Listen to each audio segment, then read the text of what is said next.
बिस्मिल्लाहिर्रहमानिर्रहीम। अस्सलाम वालेकुम व्यूअर्स, क्या हाल चाल है? उम्मीद है कि आप लोग ठीक ठाक होंगे, किस बात होंगे।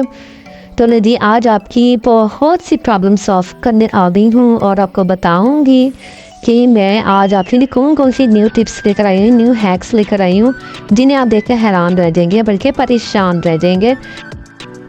और जी देवरानी जेठानी के रिश्ते में क्यों क्लैश आता है, इसके बारे में भी आपसे शेयर करूँगी। तो चलिए बढ़ते हैं टिप नंबर 1 की तरफ। अक्सर क्या होता है कि हम डबल टेप वाले लूप्स लेकर आते हैं और वो उतरना बहुत मुश्किल हो जाता है जब हम किसी दूसरी जगहों से लगाना होता है। तो यहाँ पर मैंने को कर लिया है डबल, और डबल करने के बाद इसके पीछे से गुजार देंगे।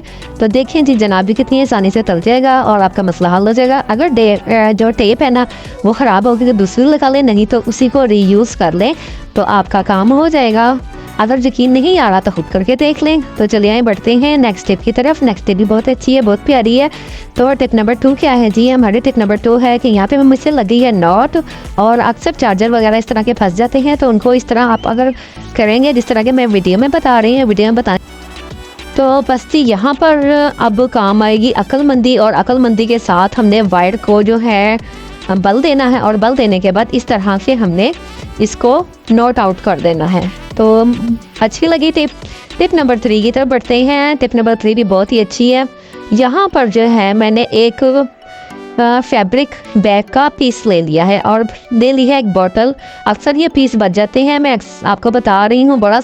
और यहाँ पर मैंने ले लिया है एक हेयर ड्रायर, और यह हेयर ड्रायर मेरा बहुत सस्ता सा, मैंने दराज से मंगवाया था और तकरीबन 1000 रुपीज़ का मिला था।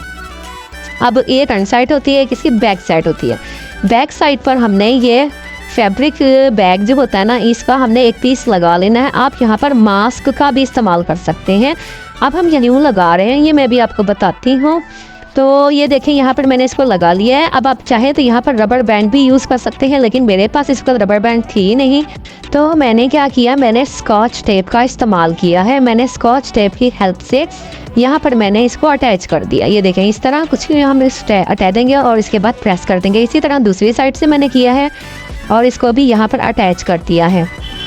अब ये कुछ इस तरह से हो गया। अगर आप मास्क है ना तो वो तो बहुत इजीली सेट हो जाएगा। और इसके सामने बिल्कुल फ्रंट पे हमने इस बोतल को सेट करना है। अब बोतल को स्टे करने के लिए भी मैं यहाँ पर स्कॉच टेप का ही यूज़ करूँगी। स्कॉच टेप की पीस हम कट कर लेंगे छोटे छोटे, और इसके बाद हम उसको भी इसी पर सेट कर देंगे। ये यहाँ पर मैंने कुछ इस तरह से इसको जोड़ लिया है। आपने भी मजबूती से जोड़ लेना है, लेकिन हमने इसको बाद में उतारना ही है, तो बस ज़्यादा टेपिंग जरूरत नहीं। बस इसको आपने हल्के फुल्के जोड़ लेना है ताकि ये थोड़ा सा यहाँ पर स्टैंड कर जाए, थोड़ा सा स्टे कर जाए। और इसके बाद ये देखें जी यहाँ पर हूँ, यहाँ पर मैंने बहुत अच्छे से रेडी कर लिया है। तो चलिए अब आप एक्सपेरिमेंट करके बताते हैं कि ये कहाँ कहाँ यूज़ हो सकता है। अब जैसे ये मेरी मशीन में, खिड़कियों में, फर्नीचर वो जो बनावट वाला होता है, और भी बहुत सी जगहों पर करूँ। ये देखें जी ये रुआ निकला है इसके अंदर से, और ये किस तरह काम करता है। ये मैंने ऑन किया हुआ, ये देखें किस तरह अंदर जा रहा है। ये देखें, ये देखें। और अब मैं आपको निकाल के भी दिखाती हूँ ये इसमें किस तरह, ये देखें ये सारा। और इसका मास्क लगाने का या फिर ये जो फैब्रिक बैग का पीस लगाया है उसका ये फ़ायदा होगा कि वो हमारा जो है वो ख़राब नहीं होगा, जो हमारा हेयर ड्रायर है।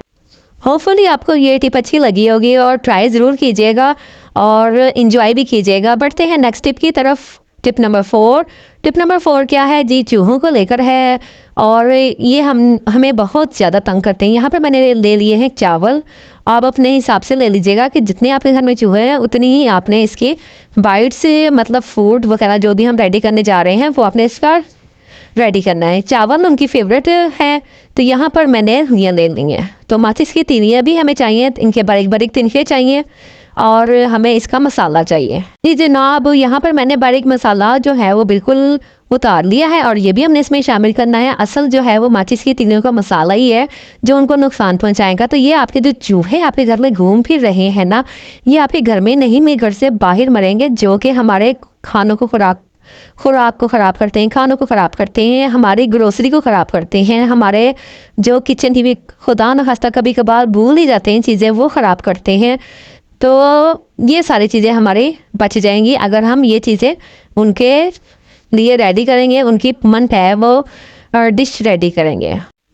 अच्छी तरह आपने मिक्स कर लेना है। मिक्स करने के बाद आपने कोई अखबार का पीस, कोई भी कप लेना है, उसके 3-4 जो हैं वो टुकड़े कर लेने हैं आपने। और वो टुकड़े आपने छोटे छोटे मतलब कर लीजिएगा, ताकि हमने बेड के नीचे, अलमारी के नीचे, फ्रिज के नीचे और किचन के नीचे, तो ये सब हमने उसके नीचे रखने हैं। और आपने अगर अखबार लेना है तो आपने ख्याल करना है कि अल्लाह का नाम ना लिखा हो। जैसे कि ये मैंने अभी कट किया है तो बाई चांस मेरे सामने अल्लाह का नाम आ गया है, तो आप इसका लिखा। तो बस इस तरह हमने इनको रेडी कर लेना है। अब ये 4 मैंने पीस रेडी कर लिए। एक फ्रिज के नीचे रखूँगी, एक अलमारी के नीचे, और एक मैं सेफ जो है वो हमारी कपड़ों की उसके नीचे रखूँगी। और इस तरह मैं जहाँ जहाँ मुझे नज़र आते हैं ना, और इसी तरह आपके घर में जहाँ जहाँ आपकी ग्रोसरी वगैरह रखी होती है आप रख सकते हैं। तो बस इस तरह के हमने 4 जो हैं वो मिली। आप चाहें तो 6, 7, 8, 10 जितने रेडी करना चाहें कर सकते हैं। और इनको आपने बंद नहीं करना, बल्कि इसी तरीके से उठा के जो है ना, आपने इसको एज इट इज़ वहीं पे रख देना है जहाँ पे आपको चूहों की जगह नज़र आती है, या चूहे चल फिर रहे होते हैं, या वो दंदना रहे होते हैं जगह जगह, और बरसाता है, बड़ी घिन भी आती है इन्हें देख के। आई होप कि आपको ये मसला भी जो है वो बहुत बड़ा लग रहा होगा, लेकिन अब इसके सुनने के बाद, इसके इस्तेमाल के बाद अल्लाह आपका ये मसला भी हल हो जाएगा। घर में कहीं भी आपको चूहे वगैरह नज़र नहीं आएंगे, बल्कि ये जो मिर्चें होती हैं ना, ये भी जो है चूंटियाँ वगैरह होती हैं, उन वो भी इनसे दूर भाग जाती हैं। अगर आपको कोई भी वीडियो टिप वगैरह अच्छी लगी है, कहीं भी कोई हैक अच्छा लगा, तो उसके लिए आप कर दें सब्सक्राइब और लाइक। जो लोग नए आते हैं वो सब्सक्राइब ज़रूर करके जाया करें।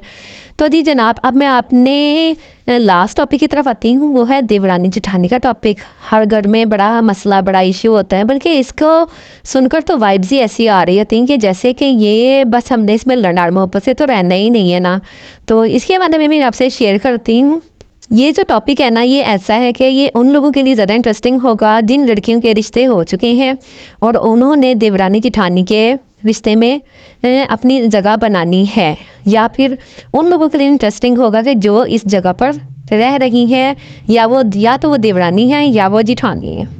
तो नंदों के लिए भी बड़ा इंटरेस्टिंग है कि उनकी आपस में क्या मतलब बॉन्डिंग होती है देवरानी जेठानी की, जो उनकी भाभियाँ हैं वो कैसे रह रही हैं। तो ये जी है ना, एक घर में होते हुए क्या होता है जी, यहाँ पर बहुत सारे झगड़े होते हैं। एक घर में रहते हुए बहुत ज़्यादा एक दूसरे से बर्दाश्त की जो है वो कुव्वत बहुत कम होती है। बल्कि अगर मैं ये कहूँ कि देवरानी सोतन बर्दाश्त हो जाती है, लेकिन देवरानी या जेठानी बर्दाश्त नहीं होती। कुछ ही हद तक तो ये बात ठीक भी है कि जहाँ पर 2 लोग रह रहे होते हैं, आमने सामने होते हैं, तो वो कंपटीशन जो है वो ज़रा बढ़ जाता है, कंपटीशन लेवल ज़्यादा फील होता है। और फिर ये ज़्यादातर वहाँ पर होता है जहाँ पर जॉइंट फैमिली सिस्टम होता है। और फिर और भी बहुत सी वजूहत हैं जो इस झगड़े को लेकर बढ़ा देती हैं। बहुत सी रीज़न है, कभी घर के कामों पर लड़ाई होती है, कभी जी बच्चों पर फसाद हो रहा होता है, कभी घर के ख़र्चों पर जो है वो क्लैशेस आ रहे होते हैं। और अगर खुदा न खास्ता इसमें से किसी एक के हस्बैंड की आमदनी कम हो तो दूसरी को तो मौका मिल जाता है जताने का। और इसी तरह कभी किसी बात की रीज़न बन जाती है, कभी किसी बात की रीज़न बन जाती है बस। लेकिन एक हमारा जो है ना माइंड सेट हुआ हुआ है कि इस रिश्ते में हमने निभाना तो है ही नहीं ना, मतलब हमने सेट नहीं रहना। शुरू से ये सुनते आ रहे हैं कि जी देवरानी जेठानी जो है ना बस गठ जोड़ के बैठने का रिश्ता है, प्यार मोहब्बत तो इसमें हो ही नहीं सकती। बल्कि जिस तरह हम सोच रहे होते हैं ना, चीज़ें भी वैसे ही हो रही होती हैं। तो मैं आपको ये बात बताऊँ कि हमें शुरू से इस रिश्ते को लेकर अच्छा सोचना चाहिए।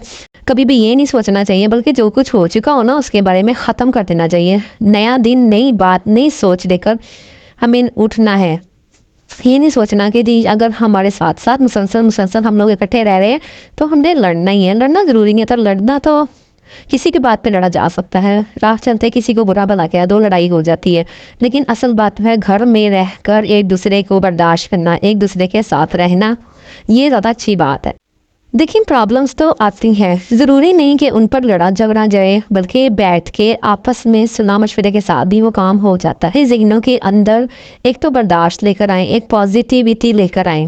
पॉजिटिविटी से क्या होता है कि जो है ना हमारा माइंडसेट बहुत अच्छा हो जाता है। हम एक दूसरे की रिश्ते हैं, एक दूसरे का लिए अच्छा सोच रहे होते हैं, सिंसियर हो जाते हैं। हमारा जो है ना लेवल एक ऊंचाई पे चला जाता है। फिर ये रिश्ता जो है ना वो दोस्ती में भी बदल सकता है। कैसे कि वो जो होता है ना, बाज़ औक़ात बहनों से भी इतनी नहीं हमारी बॉन्डिंग हो रही होती जितनी कि देवरानी जेठानी के रिश्ते में है। और कई घरानों में ऐसा होता है, और ख़ास तौर पे बच्चों को इन्वॉल्व बिल्कुल भी ना किया करें। उनके दिलों में रिश्तों की बुनियादें मजबूत कर डालें। ये नहीं कि अगर हम नहीं बोल रहे तो बच्चों को भी सख्ती से मना कर दिया कि तुमने उनके रूम में नहीं जाना, तुमने उनके घर नहीं जाना, बल्कि बच्चों को पनपने दें, बच्चों को मिल के बैठे, ताकि वो अपने आइंदा आने वाले रिश्तों को तो मजबूत कर सकें, ना कि वो बड़ों की जो खूबी खामियां हैं उनको लेकर उनके रिश्तों में पड़ जाए। तो ऐसा कभी भी ना करें, बल्कि पॉजिटिविटी लेकर आएँ, एक दूसरे का एहसास ख्याल करें। बेशक एक घर में रह रहे हैं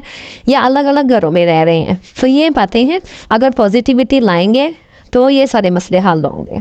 और मैं ख़ास तौर पे तो मैं यही कहूँगी कि अपने आपस के जो झगड़े होते हैं ना, वो खुद ही सॉल्व कर लेने चाहिए, बजाय ये कि दूसरों को, पूरे पूरे घर को, फिर अपने मैके वालों को या फिर ससुराल वालों को इन्वॉल्व किया जाए। बल्कि इतनी अपने अंदर जो है ना बर्दाश्त होनी चाहिए कि छोटी मोटी बातों को इग्नोर कर देना चाहिए, जाने देना चाहिए कि सास ख्याल के साथ, एक दूसरे के मशवरे के साथ, कभी किसी ने पहल कर ली, कभी किसी ने पहल कर ली, तो इस तरह ये सारे मामला। और पहल तो फिर करने वाले से अल्लाह ताला खुश होता है। माफ़ी जो है ना, वो अल्लाह ताला ने एक बहुत बड़े पहलवान से भी बड़ा रुतबा रखा है उसका, कि कल एक दूसरे से मिस्टेक हो जाती है, कोई गलती हो जाती है, तो आपस में बातचीत कर लें, गिला शिकवा कर लें, लेकिन उस गिले शिकवे को ख़त्म कर दें। कि आपको मेरी बातें अच्छी लगेंगी, अगर अच्छी लगी हैं तो अपना जो है ना वो ज़रूर राय का इजहार कीजिए और कमेंट सेक्शन में ज़रूर बताइए कि आपका रिश्ता कैसा है। अगर वीडियो लंबी हो गई है तो उसके लिए थोड़ी सी माजरत। समटाइम दिल चाहता है कि ऐसे पहलुओं को भी उठाया जाए, इन पर भी बात की जाए, ताकि किसी का मसला हल न हो जाए। तो चले जी, आपको अगर वीडियो अच्छी लगी है तो लाइक कर दें और मेरी वीडियो को शेयर ज़रूर कीजिएगा। अल्लाह हाफिज़।